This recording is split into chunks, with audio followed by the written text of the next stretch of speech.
오늘 지금 최태원 SK 회장 출석을 하지 않았습니다. 지난 국회 청문회에서 회장 출석을 요청한 데에는 그 의미가 있었습니다. 책임 있는 답변을 듣지 못했기 때문인데요.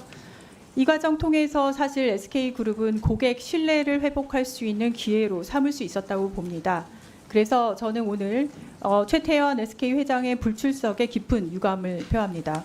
어떤 회의가 2,300만 SKT 고객보다 중요한지 묻지 않을 수 없습니다. 이 시점에서 2022년 최태원 회장의 발언을 좀 찾아봤습니다. 슬라이드 올려주세요. 당시 SK CNC의 데이터 센터에서 화재 나서 대국민 사과를 이곳 과방위에서 하셨습니다. 그룹 차원에서 했습니다. 카카오는 이 사고로 275억 원 보상을 했습니다. 당시 그 화재 책임이 있는 SK CNC 아직까지도 책임을 다하고 있지 않습니다. SK CNC의 배상 책임 보험 한도는 한 70억 원밖에 안 돼서기도 하고요. 피해 보상 관련된 공방은 지금까지 장기화되고 있습니다. 회장이 과방위에 나와서 저렇게 직접 사과를 한 사건도 그러했는데 지금 나오지도 않고 어제 기자회견을 통해서 보여준 모습으로 고객들은 어떻게 SK그룹에 대한 신뢰를 쌓을 수가 있을까요? 장관님 한 가지 여쭤보겠습니다. 이런 사고 시 피해 고객에게 보상할 비용을 보장하는 손해배상 책임보험 가입 반드시 해야 되는 겁니까? 기업이? 지금 가입하고 있는 것으로 알고 있습니다. 네, 반드시 해야 되죠. 2019년도에 제정이 됐습니다. 사장님, 예, SK텔레콤 손해배상 책임보험 가입이 되어 있겠죠? 가입되어 있는 걸로 알고 있습니다. 제가 조금 전에 SK CNC 책임보험 한 70억 원 보험 한도라서 아직까지도 공방이 계속되고 있다고 말씀을 드렸습니다. SK텔레콤은 배상 한도액이 얼마입니까? 금액은 확인해서 말씀드리겠습니다. 10억입니다. 7분의 1이에요. 국내 가장 큰 통신사가 든 보험이 연 납입금 수천만 원 수준으로 가장 기본적인 조건만 들은 보험입니다. 보도에 의하면 그걸 넘어설 책임을 다하겠다고 말씀을 이미 하셨습니다. 하지만 저는 이미 거기서부터 보안 문제에 대한 첫 단추가 잘못 끼워진 것 같습니다. 또 3년 넘도록 공방만 하실 건 아니죠. SK CNC는 지금 그러고 있거든요.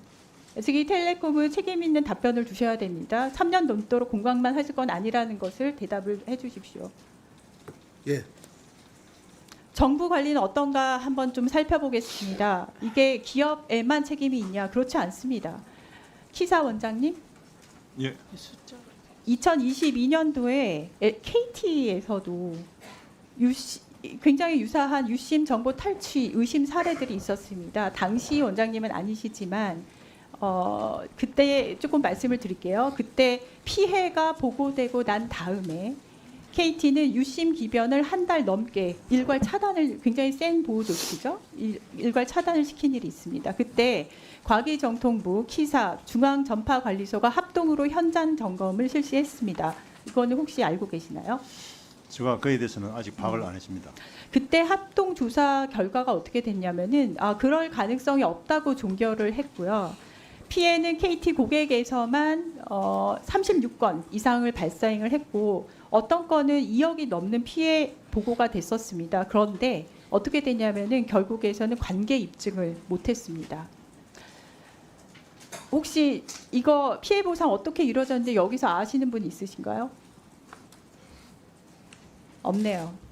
2023년도 7월에는 LG U+에서 이거는 아시겠지만 개인정보 유출 사고가 있었습니다. 이때 사실은 어떻게 알았냐면은 다크웹에서 거래가 되고 있어서 알게 됐어요. 어떻게 근데 결론이 났었냐면은 개인정보보호위원회에서 과징금 68억 원 처분하고 끝났습니다. 개인에 대한 피해 규모는 산정되지 않았어요. 저는 없던 게 아니라 모르는 거라고 봅니다. 이미 팔리고 있었거든요, 데이터가. 이번 건에 대해서요, 철저히 진상 규명을 하는 것이 굉장히 중요하다고 생각을 하는데, 그래서 키사의 노력, 그다음에 키사의 책임이 굉장히 셉니다. 그래서 아직 조사 중이겠지만 국민들의 알 권리를 위해서 조금 디테일하긴 하지만 좀 질문을 드리겠습니다. 이번 일은 폐쇄망에서 악성 코드가 발견이 됐습니다. 이것은 맞죠? 예, 그렇습니다. 이게 고의든 실수든 내부 직원의 소행이라는 증거가 있거나 아니면은 무슨 의심 정황이 있습니까? 제가 현재 민간조사 합동조사단에 편성되어 있지 않기 때문에 그에 대한 내용을 제가 답할 수는 없고 그러지는 않은 걸로 제가 알고 있습니다. 키사의 역할이 굉장히 중요합니다. 악성 코드는 언제부터 언제까지 심어져 있는지 혹시 발견이 됐을까요? 그 부분에 대해서도 제가 이야기할. 그러면은 보도 자료에 나온 악성 코드가 추가로 8가지 종류가 발견이 됐다고 했어요. 처음에 4가지 종류 말씀을 하셨고, 그렇다면은 8가지 더 발견된 것들이 가입자 정보, 그러니까 개인 식별 정보가 보관된 서버에 대한 해킹이 있었을까, 지금 그런 걱정들을 하시거든요. 그렇다면 그 서버에 대한 해킹이 전혀 없었다고 100% 확신할 수 있을까요? 지금 현재 언론 보도한 내용이 제가 알고 있는 내용이 답니다. 그리고 이게 아시다시피 BPF도 이 악성 코드 자체가 오픈 소스로 되어 있기 때문에. 그러면 제가 이어서 질문을 합니다. VPN 장비를 사용해서 이거는 부사장님께 질문을 드려야겠습니다. VPN 장비 사용해서 외부에서 내부망 접근 가능합니까? 불가능합니다. 전혀 불가능합니까? 예, 그렇다면 그렇게 SKT에서는 VPN 장비를 아예 사용하고 있지 아니합니까? VPN 장비는 사용하는데 말씀을 좀 정정하겠습니다. 가능한데 이거를 쳐올 수 있는 방화벽을 해놨습니다. 그렇다면은 외부에서 VPN을 통해서 내부로 접근하는 것은 100% 없다. 그 외부에서 들어올 수는 있고요. 들어오는데 방화벽을 통해서 철저히 차단하고 그러면은 있습니다. VPN 장비는 이반티 장비입니까? 아닙니까? 그거는 지금 이반티 장비가 있습니다. 있습니까? 네. 네, 이 대답을 저는 오늘 처음 들었습니다. 지금까지 계속 질의를 했었거든요. 그리고 지금 키사 원장님 대답이 좀 아쉬운데요. 대부분 다 지금 확인이 안 되고 모르시고 그러면 안 됩니다. 키사의 지금 역할 굉장히 중요합니다. 장관님, 지금 비슷한 사고가 줄줄줄 이어지고 있습니다. KT 말씀드렸고 LG U+ 말씀드렸고 이번에 SKT잖아요. 네. 그리고 피해는 고객한테 발생을 해요. 정부는 과연 여기에서 책임이 없었을까? 저는 그런 질문 안 할 수가 없습니다. 아까 말씀드렸듯이 조사단이 꾸려지지만 조금 버티면 정부가 나서서 2차 피해 우려 없다고 면죄부를 주고 있습니다. 과징금을 내고 나면 또 별일 아닌 듯 지나가기도 하고, 저는 이제는 처벌 수위 높여서라도 기업들이 정보 보호 투자 열심히 하게 하고 중대 과실 업계 사전에 대비하는 것이 정말 중요하다고 봅니다. 그러면은 남는 방법이 사실은 입법부의 입장에서는 하나밖에 없어요. 뭐냐면은 징벌적 손해배상 도입이 필요하다고 저는 봅니다. 유상인 장관님께서는 징벌적 손해배상 도입 필요하다는데 동의하십니까? 네, 이 부분은 사실은 그 법적 검토가 필요한 부분이라서 저희가 미리 말씀드린 대로 법무법인에 이런 상황에 대한 의뢰를 한 적이 있습니다. 징벌적 손배에 대해서 법무법인 기책 사유에 대해서 이야기는 조금 다른 결인 것 같고요. 조국혁신당에서는 기업의 중대 과실 확인된 경우 손해액의 5배까지 배상하도록 하는 징벌적 손해배상 제도 도입을 대안으로 제시한 바 있습니다. 그런데 지금 사실은 기업에서 나와 계시지만 기업에서는 말을 합니다. 징벌적 손배 이야기를 하면 미국처럼 한 번 실수로 기업 다 죽이겠냐 합니다. 특히 대기업이요. 사이즈가 커지니까.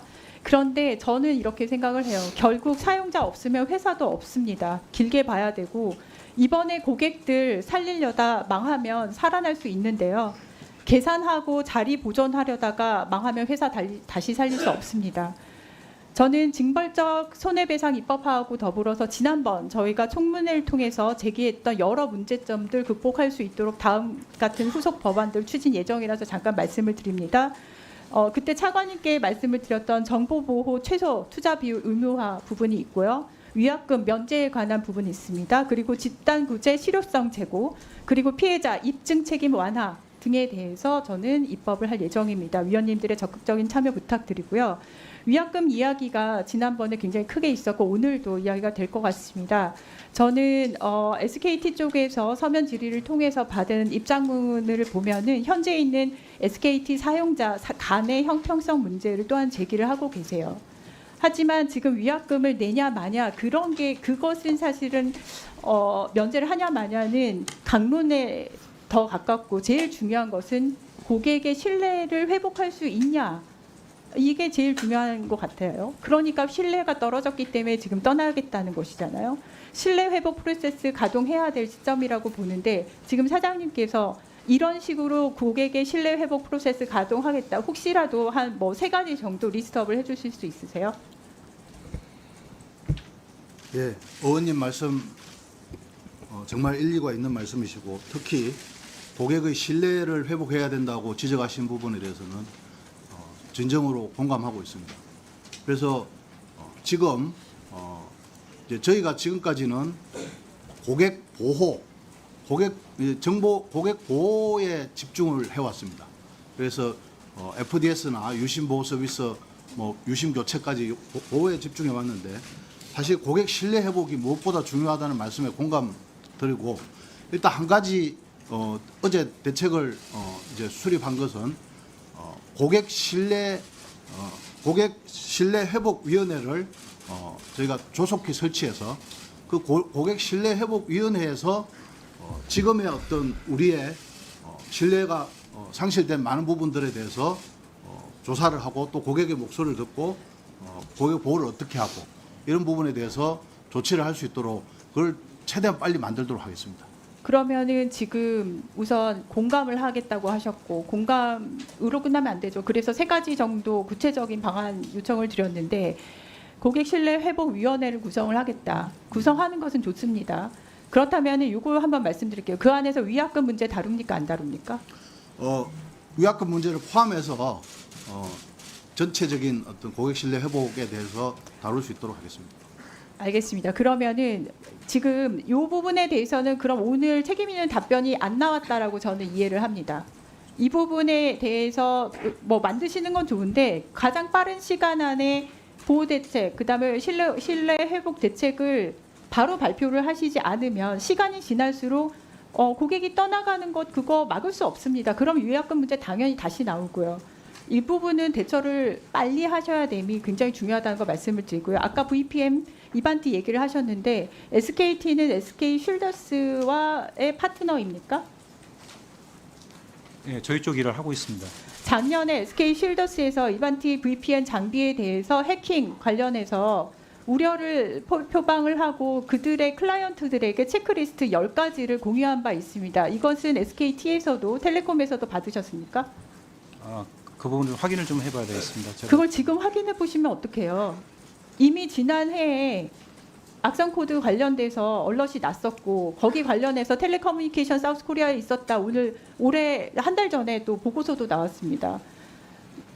그리고 SK 쉴더스에서는 클라이언트들에게 10가지 대책 체크리스트 공유하면서 이러이러한 VPN 취약점이 발견이 됐으니 조치를 하시오라고 했습니다. 그걸 만약에 SK텔레콤에서 행하지 않았다고 한다면 정말 웃긴 꼴이고요. 최태원 회장 나오셔서 사과하셔야 되고요. 만약에 행했는데도 문제가 생겼다면 SK 쉴더스의 능력을 의문을 보낼 수밖에 없는 상황입니다. 방금 전에 사장님께서 보안 조치에 대해서 많이 하시고 그다음에 신뢰 회복 이 투트랙 말씀을 하셨는데 그 앞단 부분에 대해서는 부사장님께서 지금 아마 기술적으로는 리드를 하고 계신다고 알고 있는데 지금 SK 쉴더스에서 지금 VPN 장비에 대한 문제점 지난해에 발표를 했는데 그것 또한 어떻게 됐는지도 모르고 계시면 안 되죠. 지금 너무 총체적인 난국인데 이 부분은 특히 VPN 장비 관련해서 들어올 수 있는 여러 가지 취약적인 문제 체크하셔서 의원실로 좀 제출을 해주시면 좋겠습니다. 전 이상입니다. 이혜민 의원님 가상사설망 VPN에 대해서 짧게 설명해 주시죠. 30초.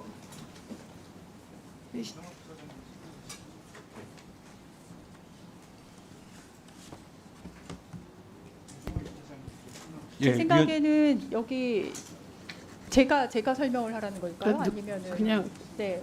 보고 있는 분들이 VPN에 대해서 네. 설명을 원하시는 분들이 계시니까 짧게 누구에게 이거는- 물어도 네, 좋습니다. 이거는 아마 고려대 교수님께서 설명하시던가 아니면은 부사장님께서 설명을 하시면 좋겠는데요. VPN이라는 개념과 그다음에 장비까지 두 가지를 설명을 하시면 좋을 것 같습니다. 교수님이 설명해 주시겠습니까? 네, 가상사설망이라고 하는 VPN은 암호통신 장비라고 보시면 됩니다. 그래서 컴퓨터 대 컴퓨터 간에 통신하는 모든 것을 암호화한다고 보시면 되고요. 보통 사용하는 목적은 재택근무를 한다든가 원격 근무를 할 때 회사 시스템에 연결시키기 위해서 사용을 합니다. 위원장님 하나 좀 추가로 말씀드려도 되겠습니까? 네, 얘기하시죠. 예, 그 이반티 장비에 대해서는 쉴더스를 통해서 제가 정보를 들었다기보다는요. 저희 센싱 그거는 확인해 봐야 됩니다. 근데 저희 자체적으로 이반티 장비에 대해서 위험성에 대해서는 알고 있었습니다. 그래가지고 조치를 이번 침해 사건이 나기 이전에 이미 조치를 파워 오프라든지 아니면은 격리라든지 아니면 신형 장비로의 대개체를 추진하였습니다. 예, 근데 지금 쟁점은 그 VPN 장비를 이반티라는 제품을 썼는데 그것이 내부에서 외부로 이어지는 해킹과 어떻게 되냐 그거예요 지금. 그런데 방화벽을 쳤다고 답하신 거잖아요. 내부에서 외부 사이에. 그러니까 VPN이 들어오기 위해서는 방화벽을 통과를 해야 되는 거고요. 네, 그런데 방화벽 다 있는데 뚫고 들어왔잖아요 지금. 예, 저희가 네, 최선을 그래서 다해서 답이 안 했지만 된다 이 말.